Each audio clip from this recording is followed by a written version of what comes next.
Hey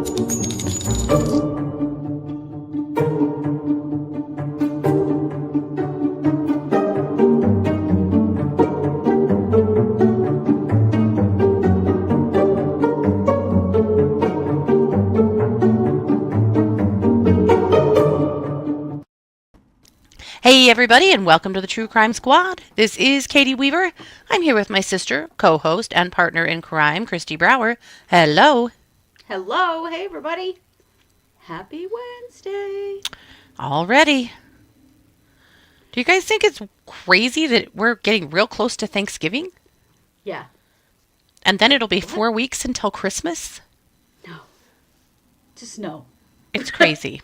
I have ordered a few Christmas gifts. I have a small pile going on Mars's bed, but holy cow. Yeah, I have a few things too, but holy canary. I feel like it's just coming up really fast. Yeah. It is. It is. I don't know, man. I wasn't quite ready for all this, but I even started gathering happens. jokes for our New Year's or our Christmas Eve joke off. I did see that you did. Mm-hmm. No, now I need to really start working on that. Mm-hmm. I didn't do very well last year. Oh, I was awful. Awful. I went out first round because I couldn't stop laughing. Right? Me too. Me too. You're supposed to keep a straight face. And yeah, that was impossible. I do not have that skill. I decided this time I'm going to tell my jokes to the dogs many times so that they don't even strike me as funny anymore. There you go. That's a good idea. Yep, we're doing Cookie Day in a month. Yep. Yep. Ooh, and I found something I'm going to do. I think I might try it first. It's always a real bad idea to take something to Cookie Day that you've never made before. And you're like, here, I'm going to pull off this intricate recipe today. And you know? One of us tries it every year. Yes. Every year, something it would be me fails. this year, but I've talked myself into trying it first. So we'll see. Okay. I also ordered some cookies from, okay. So you guys know I've been talking a little bit about one of my old daycare kids that was murdered by her husband last month.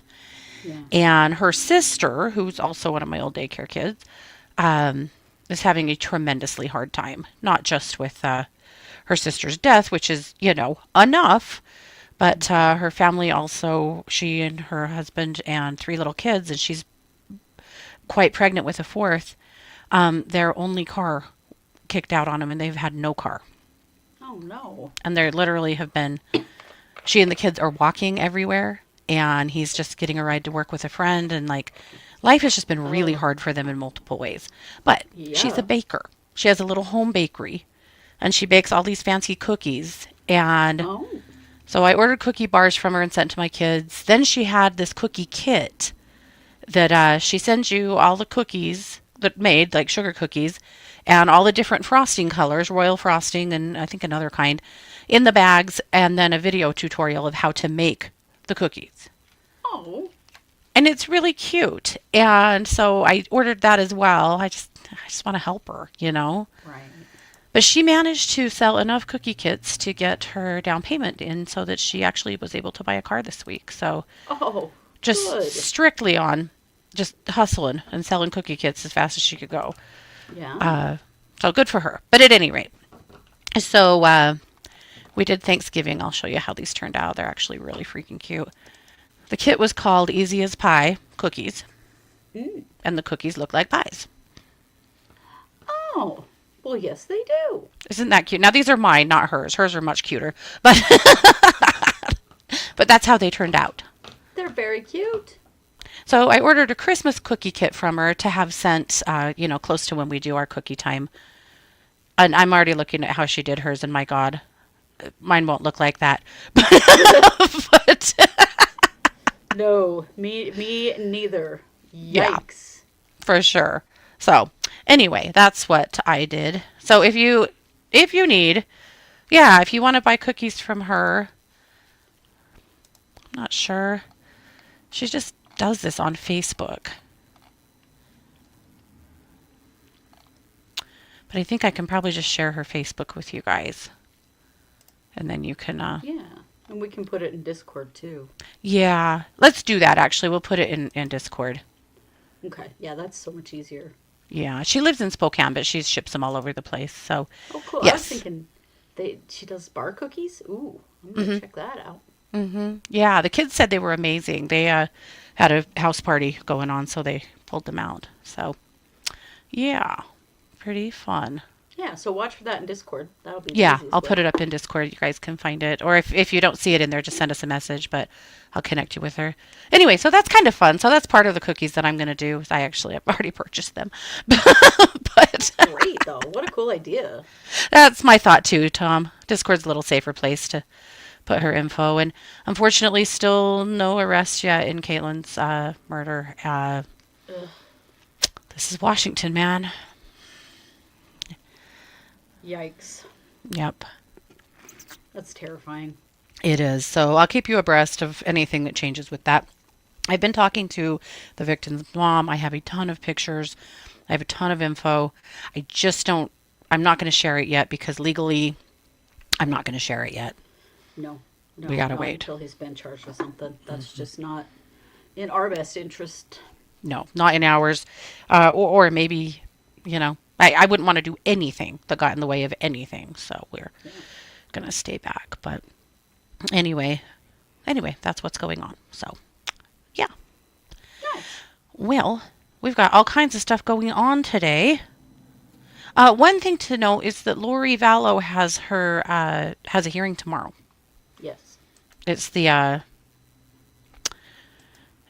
I want to say Chapter 11, which is not correct. No, it's.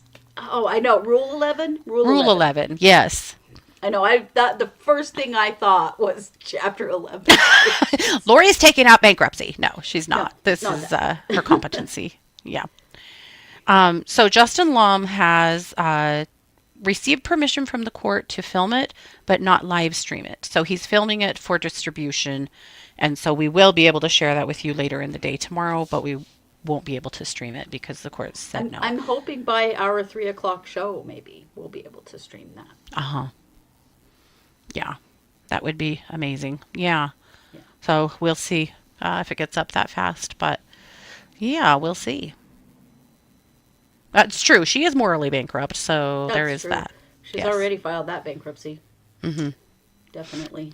One of you, by the way, sent us the funniest message on Facebook this morning. And I was so sleepy when I woke up with it this morning. I was up a lot in the night with our sick dog, and I was so confused. It took me a minute to realize it was a joke.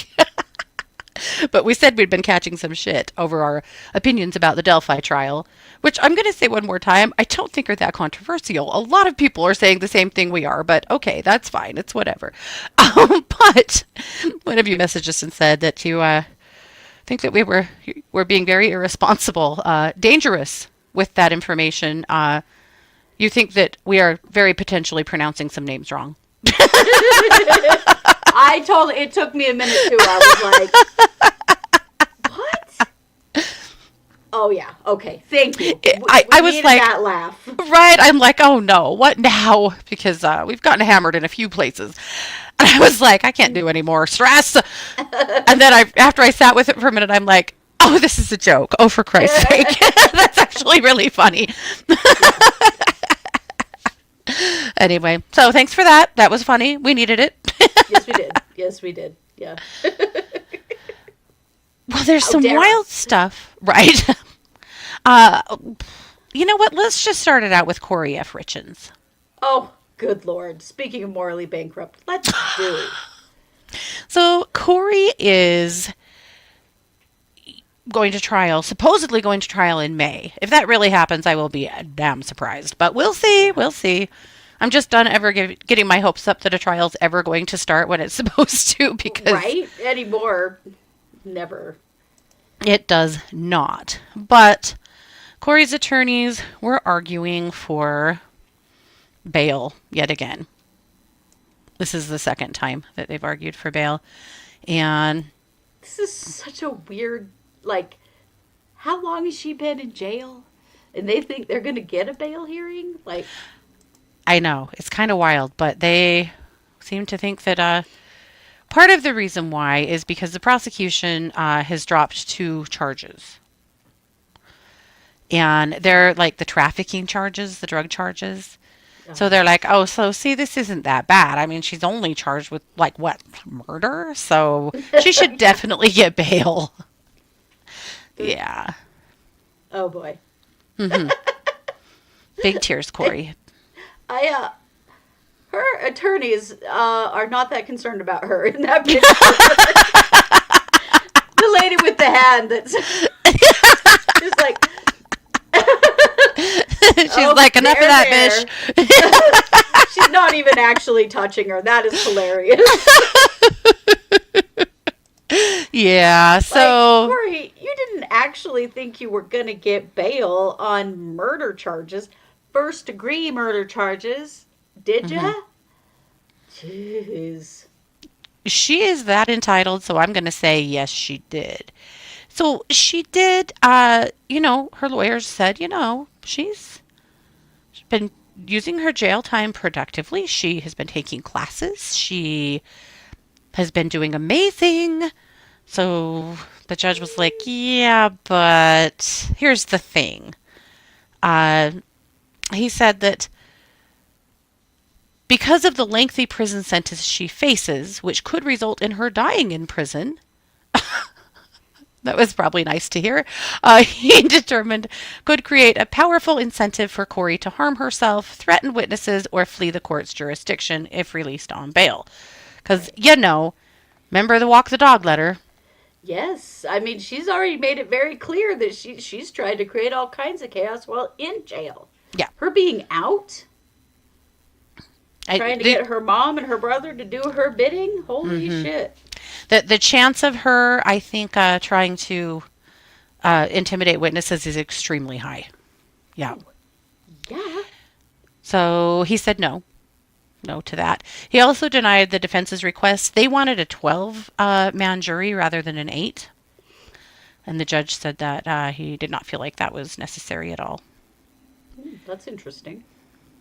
So her attorney said, due to the fact that the drug charges were dropped, which makes sense. I mean, we saw this in De Belvallo. You see it in other cases where some of the kind of preliminary charges get dropped for the big kahuna, Right. That happens a lot.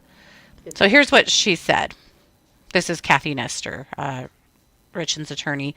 The prosecution is attempting to spin their decision to drop 2 serious felony distribution charges as a strategic move to focus on other matters, rather than acknowledging that these charges were baseless and should have never been brought in the first place.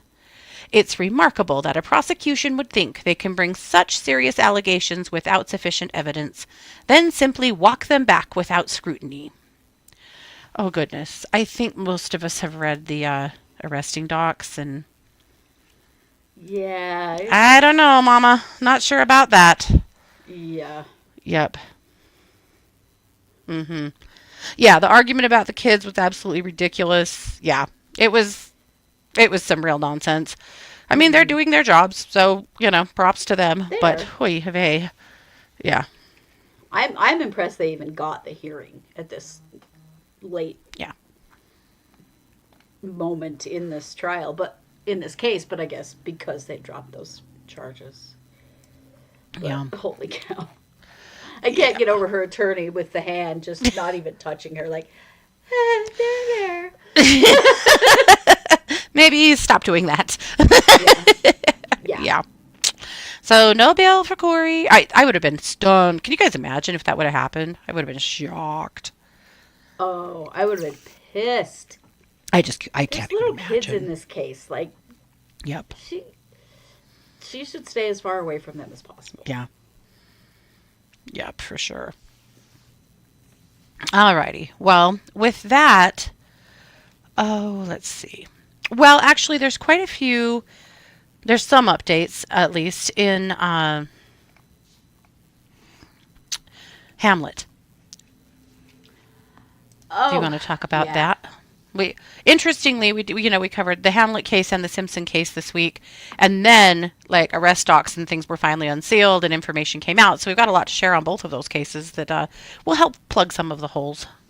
Yeah. So this is Nicholas Wayne Hamlet. I just did this case last night. He's the guy who impersonated someone else and said that he had been running from a bear and fell off a cliff and was very injured. You know, Yes. it was super believable.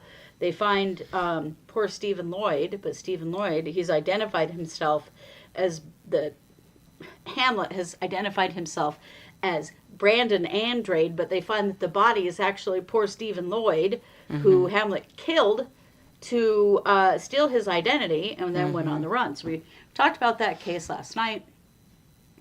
So here's a little bit about what we know that he was up to before he was captured, because he was on the run for a couple of weeks before authorities found him.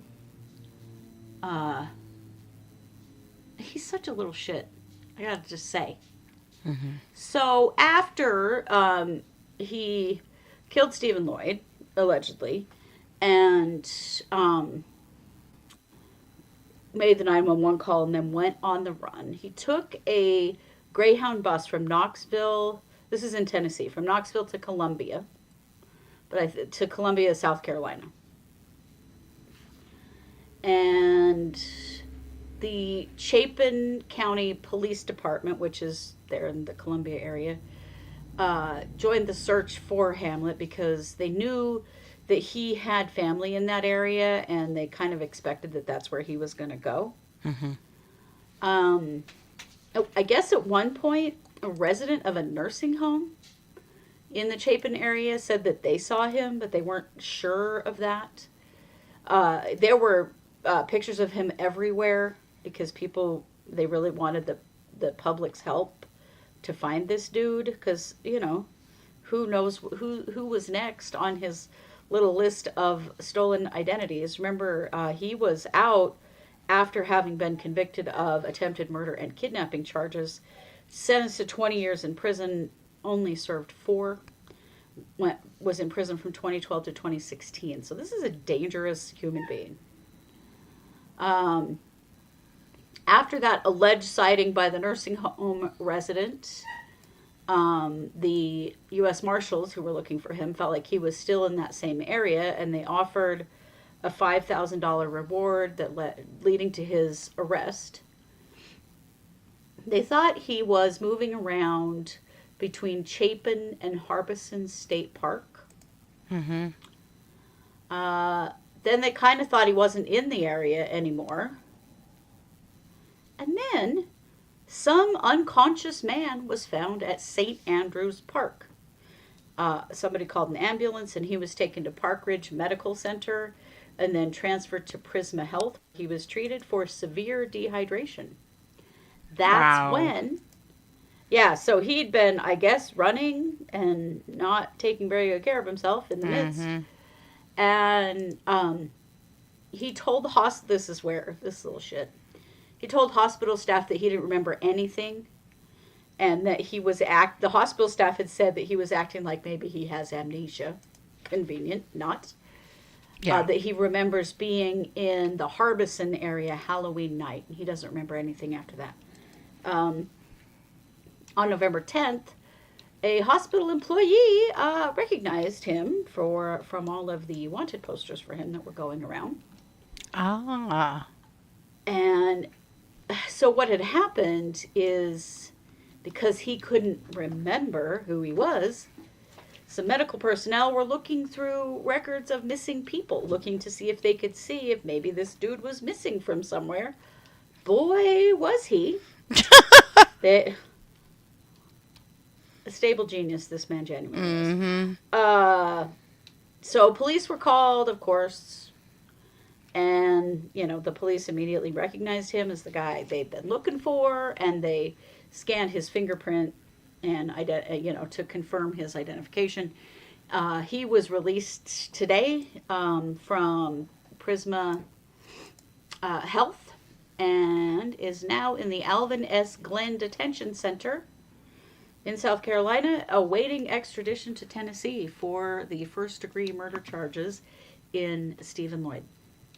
So, it is crazy that this guy has been spreading his bullshit across the land the way he has and isn't in prison. Gosh.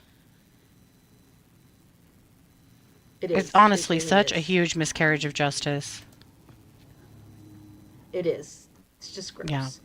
Kristi says all of this is within 10 minutes of where I live. Oh my Oh my goodness. God. Yes. Well, the police were really worried about Halloween in this area and had put out a warning that this person was wanted and missing and possibly in their area, and for people to really keep a close eye on their kids.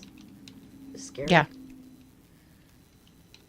Well, again, all of the love to his victim and his family, because he shouldn't have even been out of prison. This should have never No, happened. he sure But it sure still shouldn't just have. hurts my heart that that kid was mentally ill. He was impressionable. He was easy to manipulate, and this fool got a hold of him and literally stole his life. I know. His family's so heartbroken that Stephen saw this person as a friend, and they actually even said that they hoped he died still believing that this guy was his friend, because he just didn't need another hit, you know. No, he didn't deserve this at all. No, really What a sad. fucker. Well, speaking of fuckers, let's talk about Brad Simpson. Ooh, yeah. There's another one. Because when I reported my story the other night, I had said that the arrest warrant was sealed, and it was, but it literally unsealed like then or while I was preparing for my show. So now we have a lot of That's information pretty to much how it always fill the holes. happens. Always, yeah. That's why this is a fluid show, you know? Right. 'Cause- That's why you need to come to Wednesday nights. Right. We do our best to catch you up on stuff that happened right after we recorded the other episode. yes. Okay. So a couple of things about. So we know that they had attended a party at the Argyle, which is a private dinner club in Alamo Heights. And we know now that they actually had a public fight at that event, and then they fought again outside of their house. So we know that. We do know now that the neighbor did not call the police. He talked to the police later on. So we had wondered about that, what the truth about that Boo, was. buddy. Boo. Yeah. Luckily, he did, he helped facilitate the arrest of Brad by talking to the police, but gosh. If you see something, say something now! Now! Yeah. Do not wait. So the incident happened on October 6th. At 9:15 a.m. on October 7th, Brad Simpson went to a Whataburger in Bourne. And in the bed of his truck were 3 white trash bags, a heavy-duty trash can, an ice chest, and a large bulky item wrapped up and secured in a blue tarp. Oh, that's not suspicious at all. And he had a metal firewood rack on top of the blue tarp. The arrest warrant says, in a manner to conceal and weigh the tarp down. So that was at 9:15 a.m. Boy. At 9:53 a.m., he's at Home Depot, where he purchases 2 bags of cement, a construction bucket with a lid, a 32-ounce box of heavy-duty trash bags, a box of 32-ounce heavy-duty trash bags, 1 bottle of Clorox disinfectant spray, and insect repellent. That sounds like a get rid of a body kit to me. Yeah, it does. Absolutely. That's so creepy. While he's in the parking lot of the Home Depot, he asks a man about directions to the nearest dump site in Bourne. After leaving the store, he intentionally puts his phone in lockdown mode. After he I don't talked know to the what guy. lockdown mode means. I don't know if that's like airplane mode or if Maybe. that locks down your location. I'm not sure either. Yeah. So over the next Is that hour, an iPhone thing, listeners? Tell Maybe. because we're Android people. yeah, not sure. Yep. Oh, and backing up to that morning real quick, and then we'll get back to this stuff. We were wondering who dropped that child off at school. He did. He did. And then What somehow told this failed little to pick her girl up. That it intentionally didn't, so it would be mom's fault. Yeah. Setting up the story. Mm-hmm. Yikes. But the little girl went to school and told teacher that Daddy hurt Mommy. Yeah. So geolocation data is showing that over the next hour after Home Depot, his truck is seen leaving the waste site in Bourne. He then heads to a gas station in Bourne and buys 2 1-gallon jugs of water, for cement mixing. Yeah. Surveillance shows the trash bags are no longer in the bed of the truck, but he still has the blue tarp, firewood rack, and trash can at 11:15 a.m. He has also changed his shoes from sandals to cowboy boots at that time. So after he leaves the gas station, he heads westbound from Bourne to Kendall County to Bandera County. At 1:41, a license plate reader picks him up, heading back to Kendall County. At that time, the blue tarp is no longer visible in the bed of the truck, and the firewood rack had been moved. Then we know he picks up the kid at school at 3:30, and at that time, the bed of his truck does not contain the firewood rack. He did still have the heavy-duty trash can and the ice chest at that time. At 4:10, he goes to a car wash and cleans the inside of his truck. The video shows dried cement splashes near the rear passenger compartment and bed. At this time, only the ice chest is visible inside of the bed of the truck. And then at 10 p.m. that night, Suzanne is first reported missing by a friend. And then a few minutes later, he calls the police and leaves a voicemail claiming he hasn't seen his wife all day. So Texas Rangers searched the vehicle on October 10th. The affidavit states that stains from his vehicle test positive for blood, which was later determined to belong to Brad Simpson. During a search at their residence on October 23rd, authorities locate 1 bag of cement, a box of heavy-duty black trash bags, a heavy-duty trash can, and a metal firewood rack. They do believe she died on or around October 6th. The police say that he showed very little emotion. So what happened is a friend of Suzanne's, calls Brad in concerns about where she's at because no one can get a hold of her.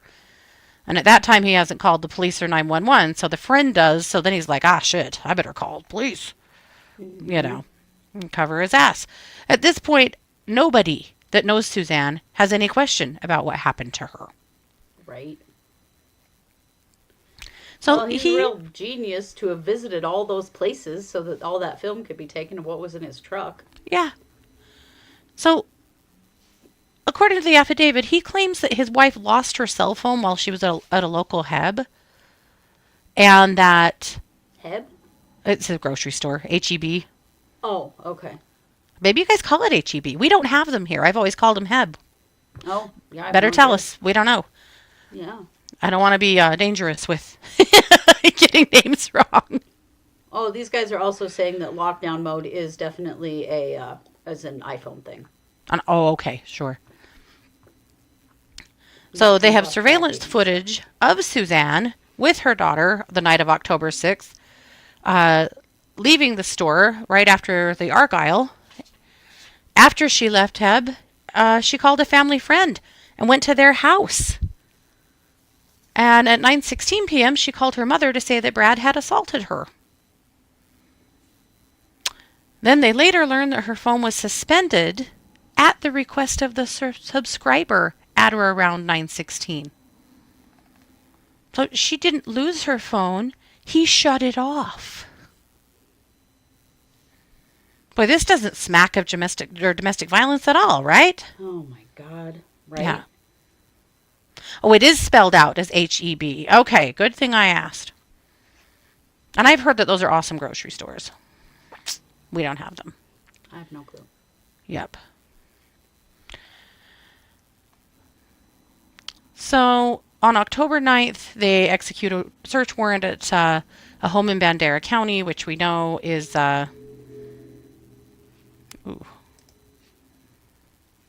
Sorry, my article went away. Let me get it back.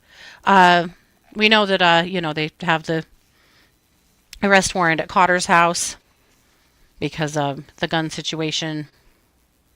We also know that he just bonded out recently, though he's not allowed to have contact with Brad. Well, yeah.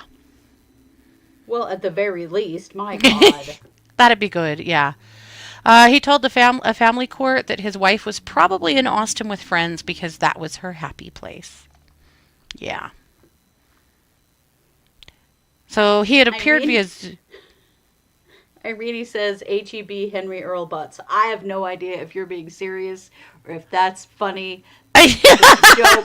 I hope it's a joke. It's hilarious, but it could totally be real too. Anyway, that's funny as hell. Yes. So essentially, that fills some of the gaps. There's more.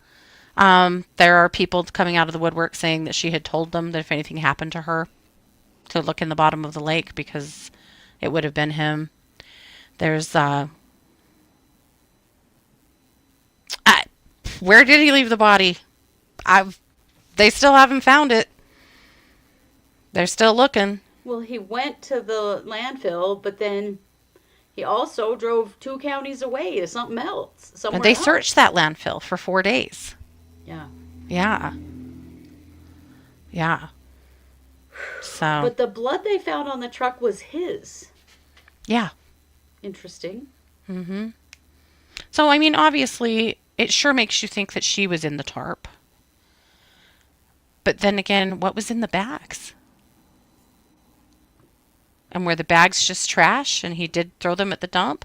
Were the bags like clothes and bloody shit and he threw those at the dump? They may not have found those because those landfill searches. Bags, that's what I thought. Disposing of evidence. Yeah. Yeah, it's Henry Edward Butt. Okay. Well, now we know. Irene was like, no, I was serious. That's awesome. I like it even better. Apparently, Wu-Tang says, no, Irene isn't lying. Henry Edward Butt was the CEO. His wife, Florence Butt, was the creator. I mean, I would have called it HEB too if that was my last name. I think so, yeah. Mm-hmm. I don't know. Maybe they have butt drugs. Have you guys ever seen the commercial for butt drugs? It's like one of those homemade hometown commercials from the 80s or 90s. And it's for a pharmacy called Butt Drugs, Butt being the last name. And it is the funniest thing I have ever seen. If you haven't seen it, you have to go find it on TikTok or YouTube. It's out there everywhere, but you will absolutely cackle. It is so funny. Yeah. The mascot is a grocery bag named HEB Buddy. Butt Buddy. What? Please do yourself a favor and Google butt drugs. Yeah, because that is literally one of the best commercials I have ever seen. Parking in the rear. Like they know exactly what they are doing, and it is so good. Oh, God. Okay. Well, there you go. Yes. So that's what we know. That fills some of the holes. There's still a lot to come in this case, obviously. And yes, they have not located her body as of this taping. Maybe tomorrow. I hope they find it. I hope they find her so that they can get a cause of death, strengthen their case against him, and also give her family some peace. And because his family is behind her. Oh, yeah. Oh, these people deserve some closure on this thing. It's awful. Oh. And these 4 kids. Also, just want to point out one more time what a baddie her 20-year-old daughter is. Yeah. The fact that she has been willing to speak out the way she has. We're learning now, too, that there is a documented history of domestic violence in this home. Yeah. Yeah. So, if you see something, say something, as always. And all of our love to Suzanne's family, because this is an unthinkable case. With Brad at the helm, who I think, honestly, made the mistakes that he did just out of sheer arrogance. Yeah. No kidding. Just driving around like that, going to all those places. I mean, you can't tell me he didn't know that they all have video. Come on. I guess he thought just locking his phone down would be the ticket. I don't know, man. Yeah. The hiding that gun at his friend's house. Ugh. That is sus. The reason that gun was hid at his friend's house is because it's an illegal gun. Because it's an AK that has been altered to be a machine gun. That's why. Of course. Some jackass like him is who would need one of those. Yep. Paula says, my brother-in-law had a friend named Harry who was always bumming cigs off his friends. So they started calling him Bum. Yep, Harry Bum. Wow. God. That tracks. That tracks. You would think that would be enough to make him quit bumming those cigs, but I'll bet it wasn't. Some people are just like that. Mm-hmm. Well, he asked his friend, Cotter, his business partner and friend, for help hiding the gun. Yeah. But it doesn't appear to me that that's the murder weapon. It was just an illegal gun, and he knew his house was getting searched, and he needed to put that gun somewhere. Because an illegal gun was the biggest problem he had. They said that he has a walk-in vault of weapons. Oh my God. Of course he does. Yeah. No wonder Suzanne didn't feel safe. She was not safe. I mean, No. clearly not now, but she was not safe for a lot of reasons here. Yeah. Well, let's move on from that. We still have several other things to cover. We have kind of an interesting situation in Idaho Falls. ProPublica wrote an article about an Idaho Falls coroner. So talk to us about that and what's happened since. Yes. Since these guys are all such a big fan of Idaho's coroner laws. Oh, I know. You know, our laws about coroners are super great. So remember, they are elected and they are not doctors. They go through some training, but they are not doctors.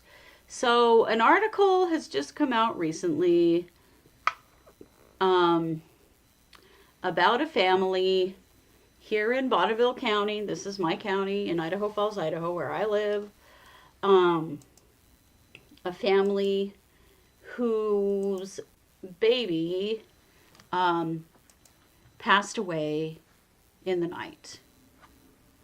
And so it was Diamond and Alexa Cooley, their baby, little boy named Onyx, who died in his sleep in February. And they are speaking out now about the response or lack thereof from the coroner here in Bonneville County. So Alexis found him.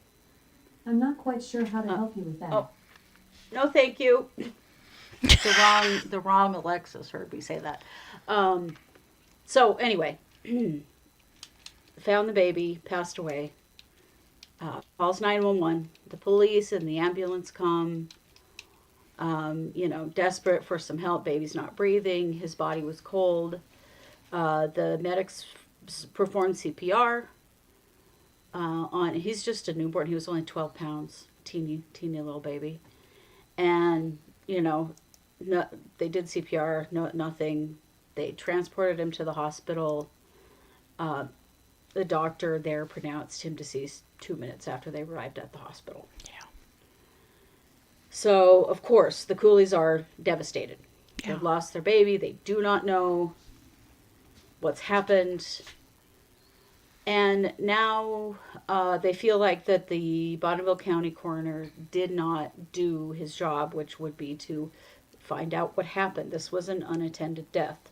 Remember how we went through that whole thing with Tammy Daybell about an unattended death? There should be an investigation into what happened here. Yeah. Unfortunately, the Bonneville County coroner really did nothing at all about this unattended death. So his name is Rick Taylor. And according to the family, he never asked Alexis and Diamond about anything that was going on with Onyx leading up to his death. Never visited the scene. Never performed a reenactment of the infant's sleeping position, and did not order an autopsy. Apparently some or all of those steps are prescribed by the Centers for Disease Control and Prevention in healthy infant deaths. And so there are guidelines that are to be followed if an infant dies to identify things like accidental suffocation, abuse, or medical disorders that went undetected. Unfortunately, our coroner here just didn't do any of those things. Yeah. Let's see. So, the thing is, nothing in Idaho law says that an elected county coroner has to follow any national standards for death investigations. Because remember, we live in the wild, wild west, for real. So just because those standards exist, there is nothing in state law that says that our county coroner had to follow any of them. And Rick Taylor apparently decided that this death was just unsolvable and didn't even try to determine what happened to Onyx Cooley. Right. Just said it was Sid's. That was... Just said it was Sid's and moved on. The family was devastated. They wanted an answer. They wanted to understand why this happened. You know, there was nothing, you know, that they were aware of indicating anything. Yeah. And just... Well, there's some very basic training they're supposed to take, but there's no recourse if they don't. And it's there's like a 6-week training. I don't even think it's that much. It's not much. And then a Yeah, little it wasn't very training long. like once a year, but there's no recourse if you don't do those trainings. And it looks as though he had not done. ProPublica couldn't find any proof of his trainings. No, and let me tell you some stuff about him. First of all, you'll probably be shocked to you'll probably not be shocked to find out that he quit today. He resigned. Today. Over this article, obviously. That's not what he says, but I mean... And he didn't read the article, but he knows that it was belligerent towards him. Yeah, this investigation, which just showed him to be completely negligent and having done nothing in this situation, I'm sure. So he submitted his resignation on November 8th, which was 5 days ago.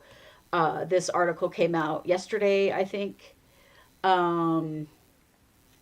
But this all hit the news today. His resignation goes into effect on December 28th. He was interviewed by EastIdahoNews.com, and he said the increasing demands on his time as the reason for his resignation. He said it's getting a lot busier than it has ever been with the increase in the population, which has been going on for a long time. That's not new. No. He said, I'm considered a part-time employee, but it will become a full-time position with the next coroner, and I don't have time to commit to it. Which is so kind of wild apparently- because in the ProPublica interview, they say that he started out as a part-time employee, but then they bumped his pay to that as a full-time employee. Yes, and that is true. He went from $18,000 a year to close to $90,000 a year. He went from 45,000 to 75,000. Okay. According to a Bonneville County spokesman here. Okay. As of October 1st, 2024, it's now a full-time position with a salary of $95,000. Got it. Okay. So, of course, this resignation came days before this article, although it did not go public till today. He hasn't read the story, but he says he wasn't impressed with the reporter's accusatory tone. I mean, this was an unattended death of an infant, dude. Mm-hmm. There are things that you are expected to do. Yep. But here's the thing. You got to know how long this dude has had impact here in Bonneville County. He was appointed chief deputy coroner in 2001 and was finally elected coroner in 2012. So he has been serving the coroner's office for 23 years. Mm-hmm. Treating deaths, unattended deaths like this, unfortunately. This is the same coroner. Every death, but we know of a couple, right? Right. This is the same coroner who chose to not do an autopsy of my brother-in-law, who died last January. And at first they said, yes, there'll be an autopsy. He had been gone for, they want to say 4 to 5 days, but we'll never know for sure because they didn't do an autopsy before he was found. And he was unrecognizable. He'd been in a camp trailer with the heat running for days and days and days. And they chose to not do an autopsy, but did finally decide to do a toxicology report. But that was all they did. And, at the time I was just frustrated that they didn't, because it was an unattended death and because there were some weird calls to 911 that Right. obviously somebody knew he was dead in that camper, and it took the police 2 weird calls to 911 before they actually went and checked it out. But, yeah. Yeah. He says that the story didn't play a role in his decision to resign. However, he has resigned with 2 years left in his current term. So, not so sure. Yeah. Here's something you might be shocked by, although I'm not because I live here. Coroner is a partisan position. He is a Republican coroner. Yes. Why a person's political affiliation would matter as coroner, I don't know. But the Bonneville County Republican Central Committee has to recommend 3 candidates to the county commissioners to fill this vacancy. Mm-hmm. Also, if you're interested in being the completely untrained coroner of Bonneville County, Idaho, you can send your resume to info@bonnevillegop.com if you would like to, express your interest in being a coroner here. It pays $95K. It pays $95K, and these folks don't have any skills, guys. Mm-mm. Yikes. Yikes. Yep. It's I just wild. think it's odd. I did not realize that this was a partisan position. Why would a person's political affiliation matter when you're the freaking coroner? What? No idea. But the fact that our coroners are not doctors, are not medical professionals, Yeah. it freaks me out. It's gross. It's scary. And also means this stuff is not getting investigated here like it should. Right. So how many other cases have fallen through the cracks around here? Right? It does beg the question, doesn't it? Yeah, it does. I don't understand at all why you would not investigate the death of a 12-pound infant. But can we also think about for a minute, why was ProPublica poking around? We're going to continue to see this because of everything that's happening in Idaho currently. Idaho's going to continue to be in the hot seat, and it's good. Idaho needs to be in the hot seat. We need way more than this. Yeah. Way more. Natasha said she'd need way more than $95K for that job. Oh, yeah. Yeah. Oh, hell yeah. That would not be the job for me. Do they create lawn signs and banners to vote for their coroner? Yes. Mm-hmm. That is a thing. Mm-hmm. Yep. Yep. Just wanted to acknowledge that Tracy in the chat had a SIDS baby. Oh, Tracy, I'm so sorry. Many years ago, but all of our love, Tracy, and I know that it's probably never very far from your heart, your baby girl. And Jonna also lost a niece to another SIDS death. So sorry. Yeah. Well, it's so sad for this family, and they just wanted to have some answers and some understanding, and they got nothing. Nothing. Yep. Sounds about right. Yeah, it does. Ugh. Boo.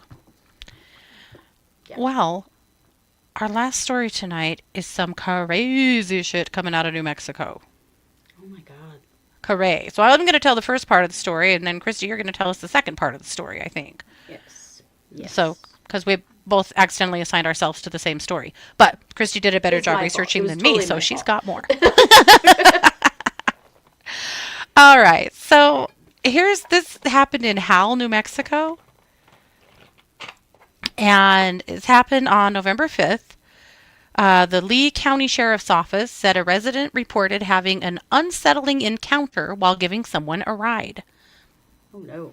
So they had a passenger in their car who had 2 bags with them, made alarming statements, and discarded objects from the vehicle, like I'm assuming tossing out the window or out the door, some of which appeared to be human bones. Okay, I have so many questions. Did you know this person? Were you like a Lyft driver? Like, how did the witness get connected to this person? Right? And they're saying crazy shit. Which one? Irene says, which one representing New Mexico? It's JAL. Mm-hmm. So maybe there's also an HAL? Oh, I don't know. Mexico? I don't know. Don't know. It's JAL. So, right. So what in the holy shit? Can you imagine how terrifying that must have been for the driver of the car? Like, oh my God. And thanks for doing the whole see something, say something thing, because this definitely needed to be said. Right. So, a search of the area turned up bone fragments, and a pathologist said, "Oh yeah, those are people. Those are human bones." Holy hell. So they figure out who this person is. They know who this person is. So they search a home where he's been staying. They turn up additional bone fragments, including evidence of 10 to 20 human skulls. 10 to 20 human skulls. Shit. Mm-hmm. Yeah. Yeah. I mean, why would you be owning such things? How? What? So they're currently analyzing all of these bones and skulls and whatever they have here for potential identification.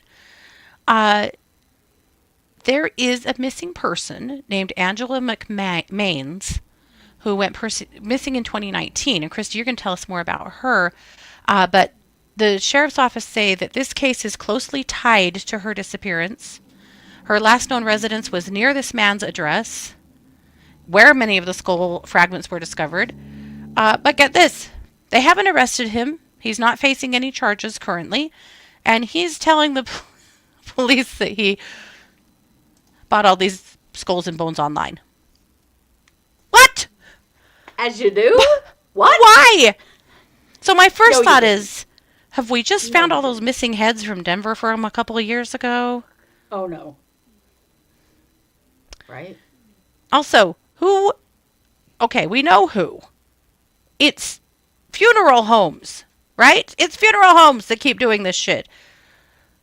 Why do you want to own human bones and skulls? Why?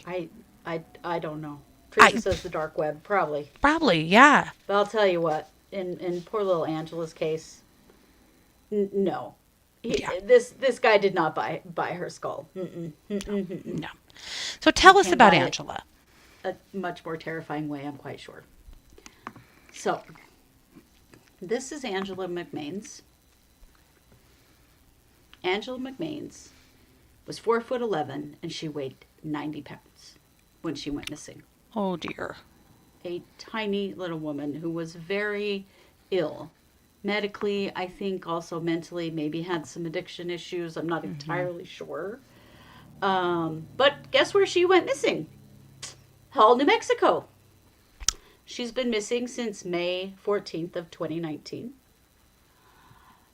She was 43 years old, 4'11", 90 pounds. She was last seen wearing a gray t-shirt and pink sweatpants. When she went missing, she was in poor health and did not have her diabetes medication with her. Let me tell you a little bit about her, what they know. She had kind of a tendency to travel and sort of go transient from time to time, it sounds like. Her sister had custody of her children, and she is who reported her missing. But she wasn't reported missing for about a month after they figured out later that she was actually missing. Because she did just kind of come and go. Sure. Apparently, Angela's children actually went to their mother's house to get some of their belongings and saw that she wasn't there. But what they found was There were items left behind that she would not go without. Like, this is so sad. Her only bra, that's what it says. Oh. Her glasses, her cigarettes, her phone, her money, and her medication. Oh, boy. Her glasses. Yeah. Speaking as a person who's worn glasses since the 3rd grade, if you find my glasses and not me, I'm dead. Mm-hmm. If someone hasn't killed me, I fell in a well. I can't see a goddamn thing. Can you imagine being a regular glasses wearer and being somewhere without your glasses? Mm-hmm. I would be so screwed. Yeah. But yeah, like all of her belongings, everything that she needed and would have always had with her, Yeah. was at her place of residence when her family discovered that she was missing. Her only bra comment just makes me so sad. Oh, I know. My God, this poor woman. Things were clearly not going well in Angela's life. But she has not been seen since that day in May in 2019. Wow. And then fragments of her skull turn up with some creepy dude who lives in the same town. Mm-hmm. Yeah, he didn't buy those skull fragments on the internet, guys. No. He came by them a much more Mm-hmm. physical way. Yeah. Right? Jonna says, I can't find my glasses when they are off. A while back, I knocked my glasses under our bed. And then I had to wake up Rhonda to help me find my glasses because I can't see my glasses without my glasses on. So, yeah. Welcome to my life. Yeah. So I cannot imagine being a glasses wearer. Yeah. Yeah. You don't just walk out of your house without your glasses. No. Or your medication. Yeah. Or your money, your phone. Like, yeah. Yeah.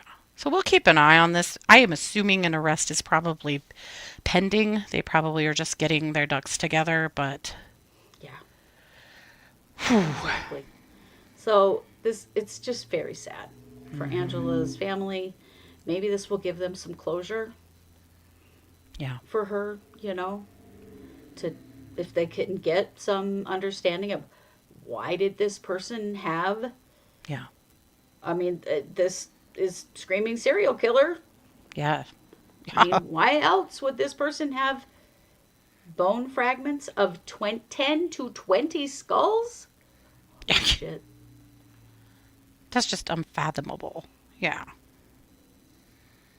Oh, It Taz is. popped in on her lunch. It's 12:30 Thursday in Australia. Oh, hey, Tars. Good to see you. Oh, Tars. I said Taz. Good Lord. And Betty from It's South close Wales. And Missy. We kind of had three friends pop in here at the last. So good to see you guys. Yeah, I'm good. Yeah. So we'll keep an eye on it. That is wild. But I really hope for her family there's some closure here. No arrest yet. I really think there's an arrest pending. There's no arrest yet, but I mean, this just happened on November 5th. yeah. Somebody said in the chat, maybe this was someone giving someone a ride to vote because it was on election day That's true. that this unsettling experience occurred. Well, yeah, let's go back to that for a minute. Holy shit. Yeah. I'm still dying to know if they knew that person personally, or if this was like, an Uber or something, or if it was, a voting ride, if they just actually picked up a stranger. Like, how did this happen? And why, while you're in the car getting a ride somewhere, are you just throwing human bones out of the car? What does any of this mean? And none of it is good. I don't know, you but now I have the vision.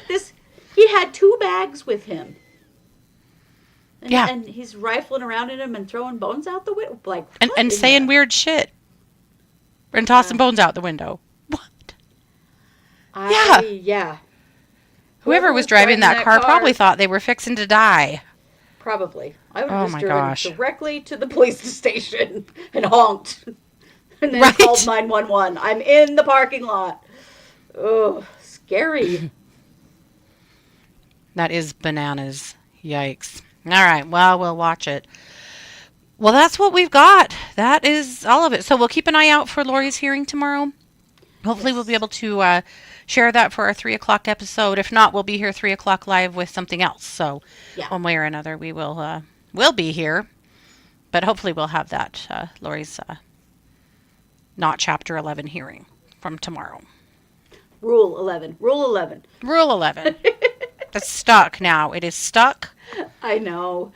Oh, I do that too. You get something wrong in your head and then you cannot say it the right way ever. Yeah, I'll have to have some brain bleach for Yes, sure. please like the video. That always helps us, puts us out further. We appreciate that. For sure. And don't forget to come join us on Blue Sky if you haven't. A lot of you have. Blue Sky, we're kind of trying to get away from X. We're still streaming there currently. I don't know. I don't know what we're going to do with X. Yeah.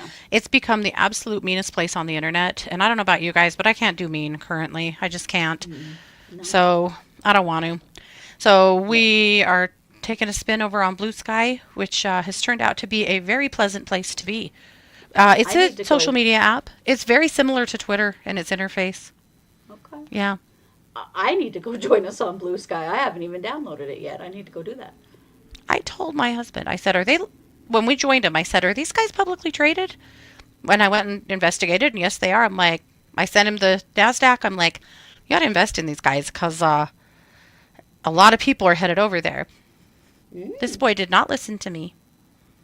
And their stock tripled in 3 days. Oh. They're doing good. Blue Sky is great. They are. It is. I highly recommend. Yep. Unless you're just on social media overload and you just can't have another one, which I would totally understand because that's where I'm at too. Except for that, I don't know, about X. I don't know. Yeah. So anyway, there you go. Well, you guys, we'll be back tomorrow at 3 p.m. I want to thank you all so very much for being here and for being a part of the squad. You guys are the best. This has been yet another production of the True Crime Squad. Bye, everybody.